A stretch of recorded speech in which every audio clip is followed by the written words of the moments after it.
I got my official Optimus Prime t-shirt for Rise of the Beasts. 3 years in the making, as Optimus Prime would say. I hope you enjoy this review, and let's roll out. Let's get it, baby. Did the review on Transformers last night. Now you're going to get my take. Man, this movie was a majestical masterpiece. And the reason why I say that, I give it a 10 out of 10, because this movie had me on the edge of my seat. Probably something I haven't felt since the 1, 2, and 3. Bumblebee was great too. 4 was okay. 5 was absolutely horrible. And we're going to be doing a ranking video here soon, so hope you guys stay tuned and enjoy that. But let's get right into the review. So much to take in. Noah and Elena were great human characters. Really enjoyed them. Noah reminded me of Samuel James Witwicky with a military background. Excuse me. But, man, Elena didn't really contribute that much into it, You know, she was a part of the museum. That was her job to, like, do something with all the artifacts and the historical objects. But that opening scene with Scourge and Ape Link was scary. Him walking out of the woods like he was Michael Myers or Jason Voorhees was terrifying. And I'll say this, all the Terracons had a personality. Probably better villains than all the Decepticons in any movie. And I liked Megatron, The Fallen, and Sentinel Prime. They were all badass villains.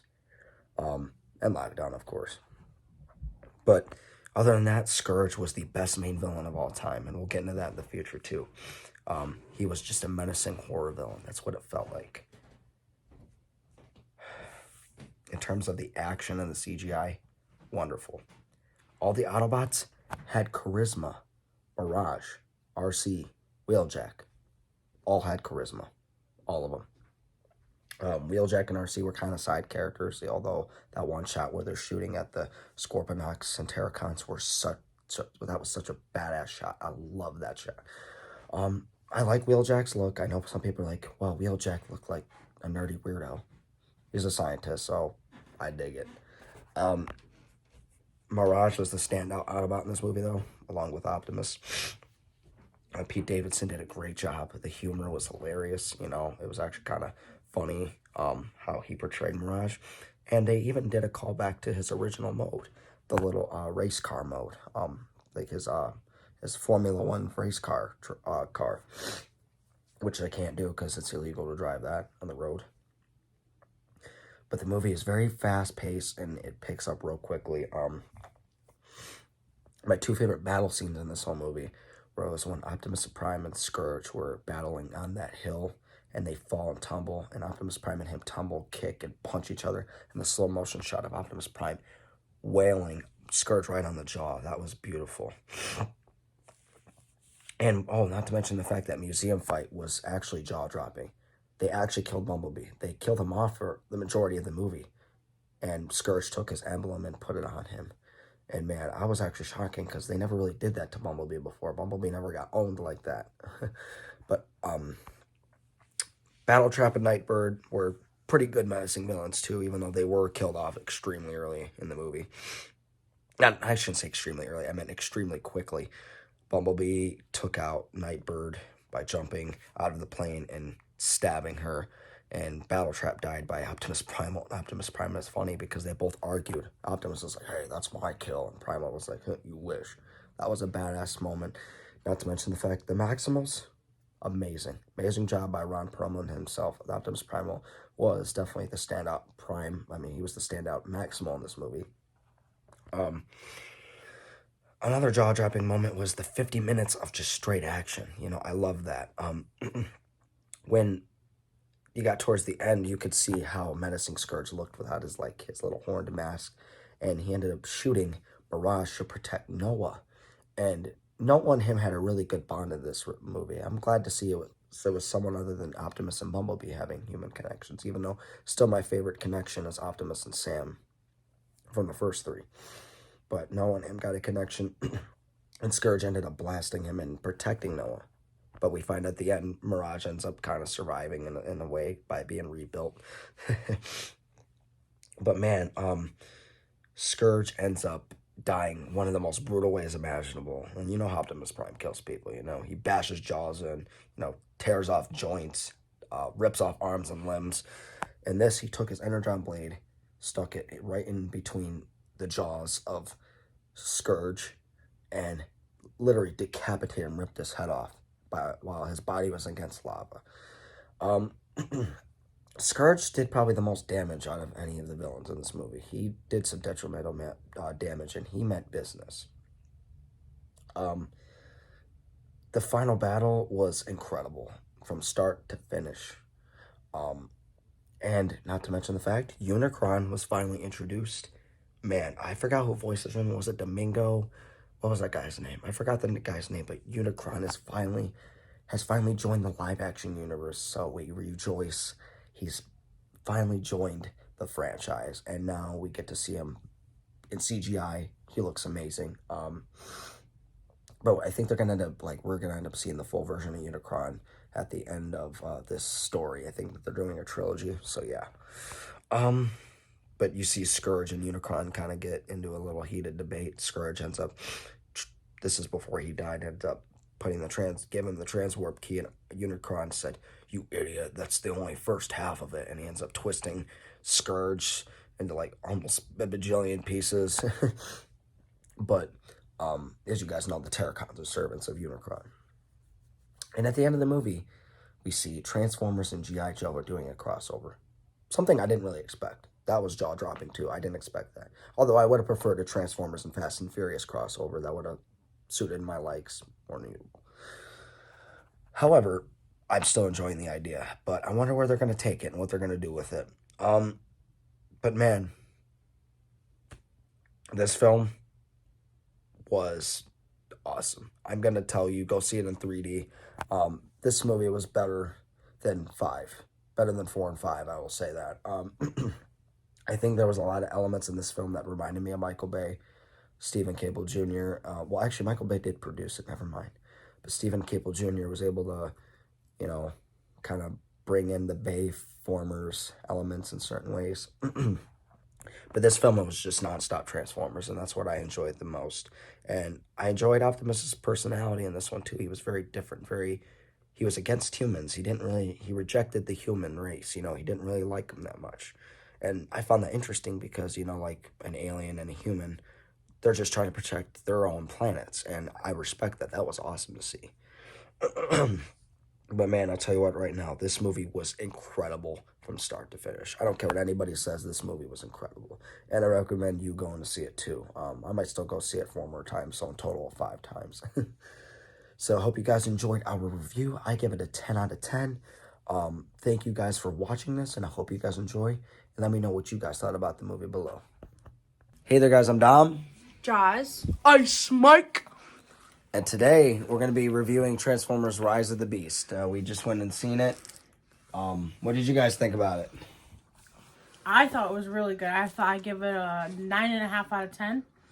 It's not better than the originals, but I really, really liked it. It was really funny, but it was also sad at the same time. I thought Bumblebee was going to die, so that really hurt my heart, but I liked it. I really liked it. It's the second Transformers movie I've seen in theaters.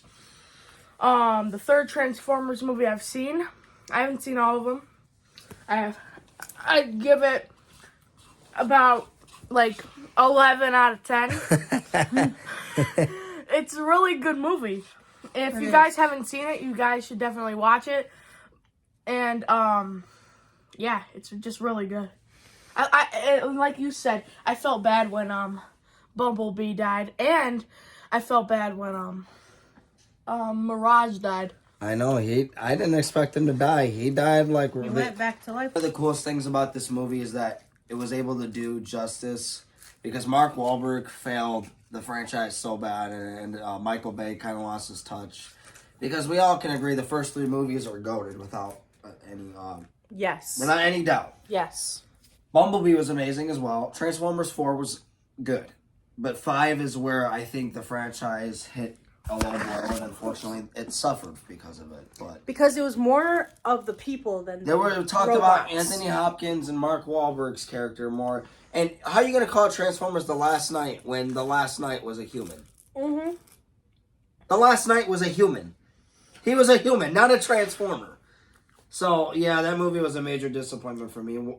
The one thing I will say about this movie, though, that shocked me was how different Optimus was. He was so different. He was more like... In the way he treated human beings, it was a lot different. Because in the first movie, you could kind of tell he was a lot more friendlier. In this movie, he's like, I don't want this human here. I don't want him here. Probably because he got screwed over many times by humans. But I love that, too, because think about it. That's how it'd be for an alien-human interaction. Like, they don't know each other. And Noah was trying to protect his planet. Optimus wants to get back to his. This movie was also the fact that they introduced Unicron for the first time. Ever since I was a kid, I've been waiting to see him because he's on the cartoons. And he was ginormous. They showed how big he is. Like, that dude is bigger than our entire solar system. So is he just a big thing? And he just can talk? He has no eyes or anything? Because he has eyes. You could see it. You can see his mouth and his eyes. I saw it. I'll show you a picture when we're done shooting this. I was going to say, it just looked like a huge object. He looks really awesome. And the guy they said he takes over the whole planet. He eats planets. He eats them. That's how big he is. He can eat an entire planet. Yeah, he just ate Sat or... No, it was the Maximals planet. Yeah. Ate.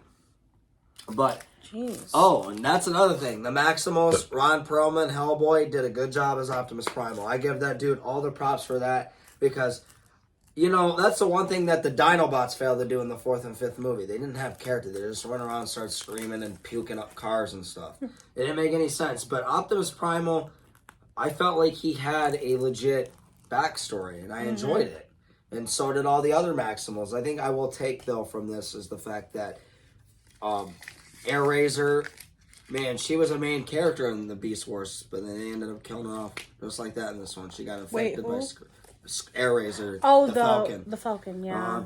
I felt bad for her. That was actually that was a tearjerker too when Optimus Primal had to squeeze the life out of her and kill her. I know. That's sad. That is really sad. And I will say that I really liked Noah's character in this movie. He reminded me a lot of Sam Witwicky for some reason. Minus the corny jokes and the weird screaming and the "Mom, get the bike!" And I feel like the difference between him and Sam Witwicky is that Sam kind of cared more for the Autobots in the beginning than he did. Because he kind of helped to, he didn't question and, try to go against them, when they said something. Noah, he only cared about saving his family at first. So. Yeah, and that was the most interesting part, because I think that I told Mikey this and Hayden and Caleb this in the car that I still enjoy Sam and Optimus's relationship more than all the other relationships because it felt like they had a connection, and that's what Bumblebee did so well with Haley Steinfeld's character. Yep. She had a connection with Bumblebee. Yep. It wasn't just I'm going to help you win this war, help you win this battle. Yeah. I like the connection they had. Like with E.T., the little boy got connected to Elliot got connected to E.T. And in this one, Noah got more connected to Mirage. That was his connection. And see, so that was kind of cool. Stephen Caple Jr. did something I didn't think they were ever going to do because Bumblebee was always the kid-friendly character everybody always wanted. But they changed it and ended up being Mirage. And I'm surprised he ended up making rated R type jokes. Yeah, you were inside me. I couldn't even believe you said that. Don't ask what part that came from. Stranger danger! Yeah, I will say, I don't think they could have picked any other voice actor to play him. Well, Pete Davidson. Pete Davidson was made perfect for that. I will say that I think that my only thing that I'm upset with is how minor of a role RC and Wheeljack got. I kind of got upset that they didn't really have a big role in the movie because Wheeljack and RC are big parts in the cartoon. Yeah. Well, Eliza Koshy, she sounded just like the original RC. That was kind of scary how good she did. And Wheeljack, I still liked his look, no matter everyone said he looked like a goofy nerd. But he's a scientist. He was a scientist, but I liked him and stuff. And what's the last 50 minutes, I've asked from everybody who we went to go see it with, they said it was just nonstop action. It just didn't stop. My heart was racing because I thought that Optimus was going to die. I thought they were going to kill my boy Optimus again when he says, I got to shut down the transwarp key. I was like, dude, you're gonna do it again? Really? Why do you guys keep killing him off like over and over again? And hey, respect to shout out to Peter Cullen. 85 years old and still voicing a character since the 80s. That you got to give a lot of respect to a guy like that. As a matter of fact, we got a Funko Pop signed by him. So yeah, that's pretty cool. And if I ever got a chance to meet him, I would. He's the voice of my childhood. Not only that, I don't know if you guys know this, but he voices Eeyore in Predator. So yeah. But overall, I give this movie a 10 out of 10 because personally, I feel like I enjoyed this one probably as much as I did the first three movies, because I feel like going into 4 and 5, 4 I went out happy, but it didn't satisfy me like 1, 2, and 3 did. 5, obviously, I came out doing this, rubbing my temples. Bumblebee, I came out, it was a good movie, And, I think we all can agree, hopefully one day they bring back John Cena and Haley Steinfeld back. I mean, they both talked about wanting to come back, but you never know with John Cena's busy-ass schedule in Hollywood. But So you And choose that- go ahead. And then, at the end, at the end, there's like a G.I. Joe mixed with the, Transformers. Crossover they think is gonna happen. Yeah. I wonder, because The Rock was in the G.I. Joe movies, and I wonder if he is, gonna be in, the next one. I don't know. That's the most interesting thing about it. What if Cena comes back? Wasn't With The Shia LaBeouf in it too? In In what? G.I. Joe? He was in Indiana Jones. Oh, I was gonna say. So you'd give it a 10 out of 10. You I give give it it a- 11 out of it's 10, a- and I give it a 9. The reason, like I said, is because the originals have a special place in my heart with Yeah. Shia, and I can't disrespect that. So that's definitely over the new one, but it's definitely still really good. Well, like what he said, I think the very first three movies are like 15 out of 10 for me because those movies were my childhood growing up. And you know what? People could sit there and say, oh, the Avengers are better. No, they're not. The CGI for 2007, Michael Bay did such a great job. And you want to talk shit on a guy who made those movies? Go ahead. But guess what? The dude made that franchise worth $5 billion. So you can sit there and talk shit all you want, but guess what? It was an amazing franchise. And can't wait to see where they take this. And hopefully they introduce Unicron. Hopefully we get to see him. And because Jocelyn was just talking about that, how like you didn't get to see his face. I mean, you get to see his eyes wide open and stuff, but yeah. Oh, well, one more thing I gotta ask you guys. What did you guys think of Scourge? I thought he was Scourge again? he was the main bad guy, the one with the horn-looking head, The the one one that, yeah, voiced by Peter Dinklage. I liked him. He really was like a horror He was villain. evil. He was scary. Like that was one shot in the scary. beginning where him coming out of the woods. If that thing was coming at me, I'd be shitting, pissing, and throwing up at the same time. he was scary. All right. I hope you guys enjoyed this review, and we'll see you guys in the next one. Elijah out. Deuces.